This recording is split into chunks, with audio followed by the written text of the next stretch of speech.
asking her to split the bill. You want me to pay half? Yeah, I think we should split it because that's You want me to pay half of this? Well, we're an equal couple, right? Do you see these nails? Yeah. Do you know how much they cost? They look like they were free. This makeup? Uh-huh. How much time it takes? How much does that cost? How much do these earrings cost? Getting my hair done nice for you? How much do you think that costs? But You can pay for the chicken. I'm not doing it. okay, Get your priorities straight. that doesn't seem fair. Notice what happens the second equality is brought up. Instead of addressing the bill, she treats her hair, makeup, and nails like an invoice she's passing on to him. To her, existing in the same room looking good is her financial contribution to the table. When a relationship starts treating self-care as currency, mutual respect leaves the conversation. This new generation of men want you to chase them so bad. Now, I'm a firm believer that this new wave of spicy sororters comes from the generation that believed in raising your daughters and enabling your sons. Because a lot of these men were so used to being praised for doing shit they should be doing, or they're so used to somebody not holding them accountable, now they feel like, okay, you go get you a little charger, a little apartment, you think a bitch is supposed to chase after you because you think you're doing something special. You're 36! But this is exactly why you will praise a single father but bash a single mother. You'll praise a man for he's a bachelor when he got his own car and crib. Meanwhile, I got a car, crib, and degree. You still gonna ask me where my man at. Girl! I think what is happening with this new wave of just awakening, we are realizing like, yeah, your ding-a-ling don't really mean that much. Okay, you are a human like anybody else. Come up off that pedestal that I know the patron. Notice the shift here. Basic adult responsibility, having a car and an apartment, is framed like men expecting a prize for existing. But when a guy stops playing high-stakes pursuit games and expects equal effort, it's labeled as wanting to be chased. Good men haven't stopped pursuing because they lack effort. They've stopped because chasing someone who views mutual effort as a burden is a losing battle. Does anybody want to get married? Because I need to get on this. Like, I need to have kids. I need to get married before my grandparents pass away. And I also need to have kids before my dog passes away because he's a really good kid dog. And I'm running out of time. You guys, it is hard out here. So applications are open. If you want to. It'll be hard, but I'm fun.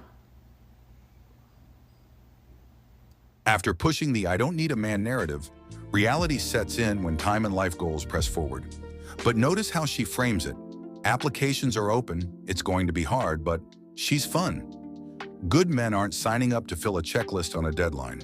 They're looking for genuine partnership, not just being an applicant in someone else's timeline.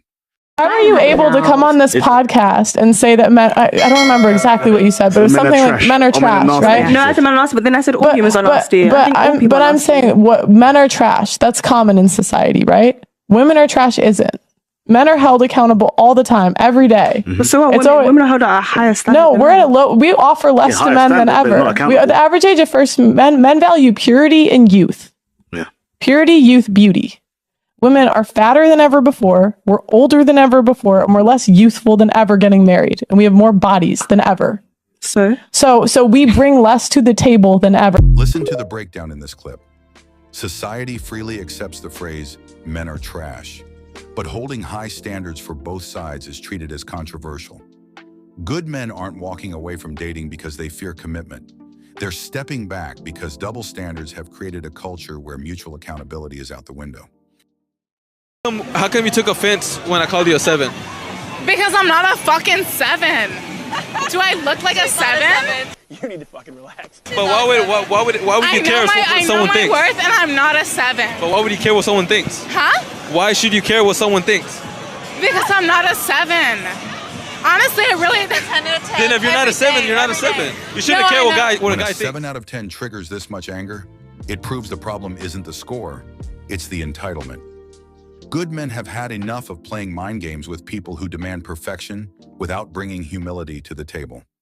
A lot of a woman's value comes from her beauty as well. And that's not true. That is very true, because that's been how they've been selected to procreate over like thousands and thousands of years. The men want the more beautiful women. That's how it works. Women want the more beautiful men, no? No, women want the more influential, richer guys, the guys that can provide more for them. That's not true. Okay. Every single person values something different. If you're trying to like marry a man and he's really beautiful and like that's the thing that you look for, but he like still is like at his mom's house in his mom's basement, and then there's a guy that's like slightly less attractive, but he's got like millions of dollars in the bank, he's shown to you that he can provide for your family and your kids, you would rather go for the beautiful guy in the mom's basement, according to your logic. The guy points out the major double standard.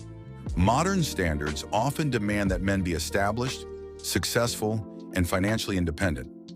But when a woman claims she'd pick a broke, attractive guy living with his mom over a capable provider who is slightly less good-looking, it exposes a complete lack of logic. She expects the benefits of security without valuing the effort it takes a man to build it. There are men out there that are not going to cheat, but the fact of the matter is a lot of women don't want those men. Who are because those men are the quiet men, or the ones that you are like, oh, there's just something about him that I just don't, there's no edge. He's too nice, or he's this, or he's that, and oh yeah, it's just there's no edge to him, and like when he walks into the room, he doesn't have no presence, and da da da da. So that's a woman problem then? Of course. So the women are now making man cheat because he wants to edge. Listen to what she's admitting. The good, faithful men who won't cheat are constantly passed over because they're labeled as too nice or lacking edge. Good men aren't stepping back because they can't be loyal. They're stepping back because loyalty is being treated as a boring defect rather than a character strength. Thank you guys so much for watching. If this resonated with you, drop a like, hit that subscribe button, and turn on notifications so you don't miss the next breakdown. Let me know your thoughts down in the comments below, and I'll see you in the next video. If you were to rate me on a scale from 1 to 10, what would I be? I'd give you a 9. A 9? What am I? I'll give you a 7. Get the fuck out of here, you're fucking wrong.